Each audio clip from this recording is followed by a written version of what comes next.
ऐसन रूपवा सजावल का होई जब देखी न के हो गौर से। ऐसन रूपवा सजावल का होई जब देखी न के हो गौर से। जब देखल चाही तू करेलू नहीं मन गुजरेला गजबे। काम का ना काज का दुश्मन अनाज का, निकम्मे नाकारा। अपनी वर्दी का तो तू वफादार रहा नहीं और अब हमसे भी। हराम का खा खा कर और शराब पी पी कर गैंडा बन गया है तू। महाराज खामोश।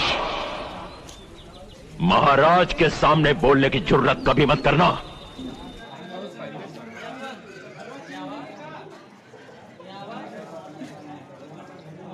इन लहराताओं ने दुखा तो न बा।